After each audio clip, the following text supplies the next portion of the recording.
you've got a dream, and maybe that dream has turned into a goal that you really, really want to achieve. Perhaps you want to start a business, or maybe you want to learn a foreign language, or maybe you want to move abroad. But for whatever reason, you're not making the progress that you would like to. Well, in this video, I'm going to share with you 3 things that can derail or delay your progress in reaching your goals. Now, if you haven't already, please subscribe to my channel and click the notification bell so that each time I upload a video about living life on your terms or living in France or moving abroad, you will be notified. My name is Patricia Brooks, and in 2018, I quit my job and I took a 2.5-year sabbatical to live in the south of France. And over the course of my time here, I have learned a lot about myself and about reaching goals. And I've also worked with a number of clients who struggle with staying consistent in their progress toward goals and out of procrastination mode. And so I wanted to do a video this week that speaks to that. So there are 3 things that I think can cause you to procrastinate or not work toward your goals the way that you know that you can. And the first one is fear. And this could take the form of fear of failure or fear of success. And I have experience with both of those. Before I started planning my move to France in earnest, I did only one thing, and that was to study French. I didn't do any of the other things because I was afraid. I was afraid that I wouldn't be able to afford it. But when I started working with a coach, she helped me face my fear. I didn't want to look at what it would cost for me to make a move to France, and I didn't want to look at if my savings would be enough, because I really liked the idea of living in France. It helped make me feel happier when I was going into a job I wasn't satisfied with. And knowing could cause me to not have that dream anymore, or so I thought. But during our first session, she said, okay, what does it take? I said, I didn't know. She's like, that's your assignment for next week. Find out and report back to me next week. And that's what I did. And I was happily surprised. But even if I hadn't been, I would have had information, right? It would not necessarily have killed my dream. It may have been a little bit disappointing, but it would have given me a target, right, to work towards so that I could work toward this dream, right? Not knowing really was not helping matters. It was really just an avoidance tactic. That is fear of failure. I've experienced fear of success as well. I started my business, and the first phase was the test phase, where I tested out the idea that I had for this business. And I worked with several clients to do that. In order to do that, I had to do outreach. I had to network. I had to find clients. And I did. And I did the test rounds, and it went well. And then I moved into this phase that's not the test phase. And for whatever reason, I stopped doing the things that helped me to find the clients that was successful for me in the beta phase. And, one day I was like, oh, I really need to, reach out to this person or that person. And I felt this feeling of dread in my stomach. And I'm like, what's that about? Right? This should be something that I really want to do. I want to help people, but why am I, hesitating to do that? And I answered that question by realizing that I was afraid that if I did exactly what I did in the test phase, that I might have this major success and that I might get more clients than I would be able to handle. And that caused me to kind of put my foot on the brake. And it was fear of success. And so then recognizing that I could do something about it. I could say, okay, this is a belief that I have, a subconscious belief I have. I need to change that. And the way I did that was I recorded some affirmations and I listened to them over and over and over again. And I, made a goal of, doing 5 outreaches a day. And I worked to achieve that. And that is how I work through that fear of success. So fear of failure, fear of success is something that can hold us back from reaching our goals. Number 2 is overwhelm. And there are a couple of things here in overwhelm that I want to touch on. Overwhelm can be caused by not being clear on what you want. right? In the example of moving abroad, if you don't know why you want to move abroad, what values that's going to help you honor more fully, you can say, well, I can move anywhere, right? And you cannot have that clarity about the why or the where. Once you are clear on what you want to have be experience or do in your foreign country, then you can start to narrow down the countries, get clearer on the place, get clearer on the why, and that helps you to then start to focus your action instead of having, oh, I could do so many things to get this started. I don't know where to begin. So having that clarity, knowing your why is really important, and knowing your where as well. And if you struggle with knowing your where, I do have a resource that will help you to get some clarity around that, to help you to get to a certain region at least, so that you have less research to do. Like if you could move anywhere, then you might have to research, umpteen number of visas, which is not really feasible. If you can move anywhere, they could speak so many different languages. You can't study all those languages, but once you get that clarity, that gives you that direction.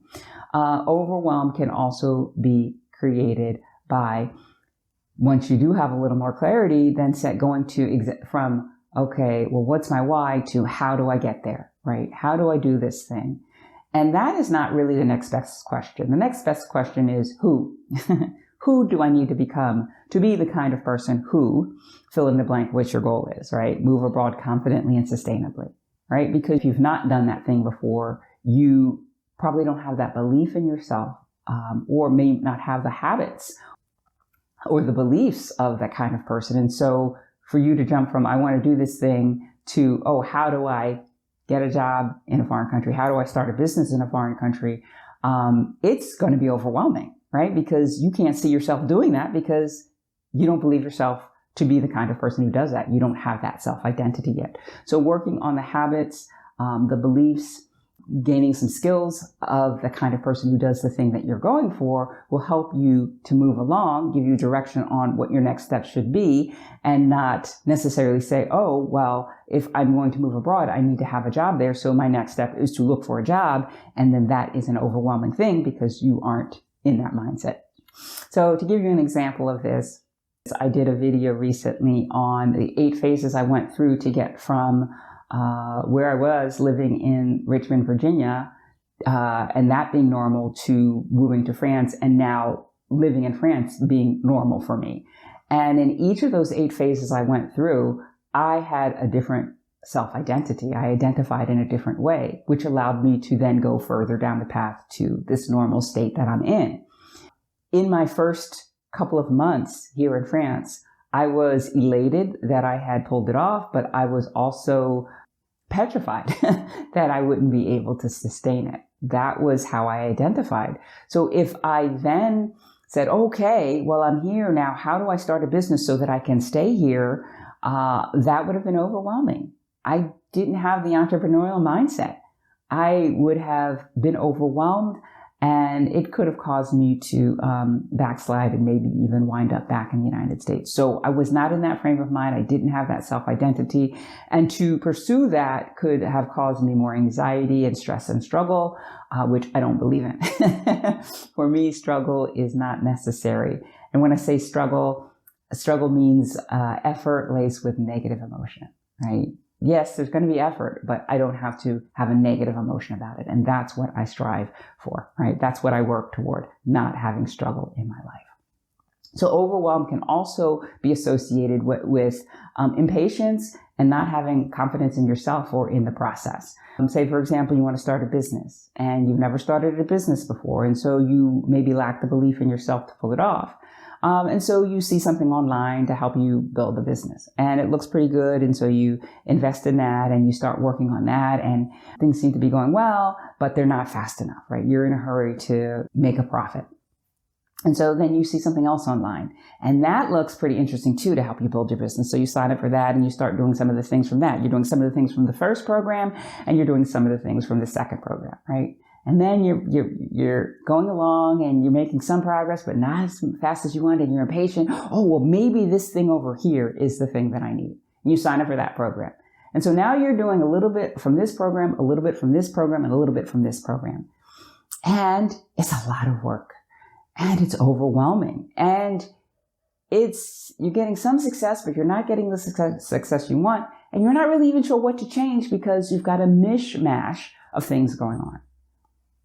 So that impatience and lack of confidence can create this overwhelm as well. So if you're able to, build your self-confidence, if you're able to build your confidence in one methodology of getting to where you want to go and using that and focusing on that and staying steady with that, that is probably a better use of your time and energy, and that will reduce overwhelm. So far we've spoken about fear and overwhelm. I'm going to take a poll. Comment below, which one of those can you relate to most? And just type in fear or overwhelm. All right, on to number 3. And number 3 is lack of motivation. You are struggling to make progress on your goals because you're not motivated. You might say, well, Patricia, I am motivated. This is a dream I've had forever. It's a goal I have. I've put things in place. I'm doing things.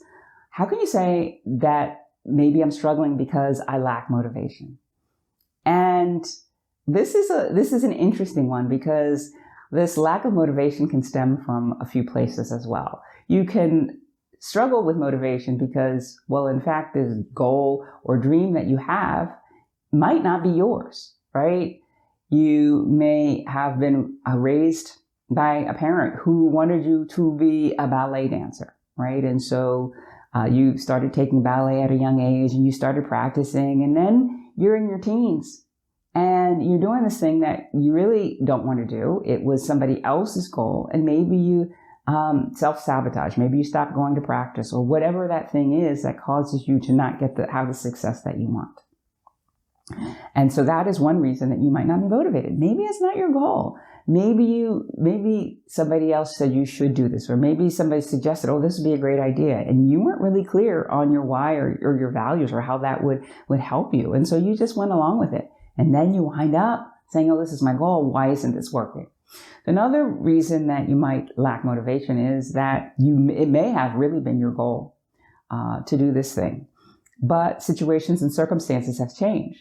But you haven't changed the goal accordingly. So, for example, when I first landed here in France, I had the goal of getting to France. And when I got here, I had reached that goal. And so I was like, oh, what's next? What's next? And I felt like I was floundering. But when I got the desire to start a podcast, I threw myself into that. It gave me the opportunity to learn a new skill. It helped me to improve my public speaking skills. I really, really enjoyed it. And I did it for 3.5 years. But at the end of 2021, I looked in the mirror and I did an assessment, and I'm like, this is starting to feel hard to me. This doesn't feel like it's fun anymore. I am not motivated to publish a podcast every week. And in recognizing that, I could then say, oh, Patricia, this served its purpose. And I could give myself permission to stop recording episodes of the podcast and move on to something that was a higher priority to me, something that was a real goal for me, that I was motivated to do, that I could throw myself in and achieve the success that I want to have. So changing circumstances, but your goals don't change. That can create a lack of motivation that causes you not to reach the goals that you want. And then another reason that you might lack motivation is you don't see the utility of the thing that you're doing. So I studied French in high school and college. And I studied French, not Spanish, because my mom said, oh, French is such a beautiful language. And at the time, I was like, whatever, I got to take a foreign language in school. Mommy says French is beautiful, so I'll take French. And so I did. I took French because those 2 reasons. I needed to take a foreign language, and my mom said it was a beautiful language. Okay. But I really wasn't motivated to learn it. And over the course of, I don't know how many years I studied, I couldn't read, write, speak French at all. But I got my grade. Right? That's all I cared about. I wasn't motivated to go further. I wasn't motivated to become fluent. Right? Well, fast forward to my mid to late 40s, I fell in love with the French language in traveling to Canada. And so all of a sudden, I wanted to learn French. I wanted to speak French fluently. My motivation, my situation changed, and my motivation changed. And, oh yeah, I want to live in a French-speaking country. So yeah, knowing French is kind of useful. And so I threw myself into it and I became fluent in French. So that's how motivation helps or hinders your ability to reach your goals. So those are 3 things that can delay or derail your progress on reaching goals: fear, overwhelm, and lack of motivation. Now, if you have a goal of living in a foreign country, but struggle with any of these, let's have a conversation. I'm going to put a link to my calendar in the description where you can find time on my calendar, and we can talk about where you are, where you want to be, if moving abroad is right for you, and if working with me in my program can help you get there sooner.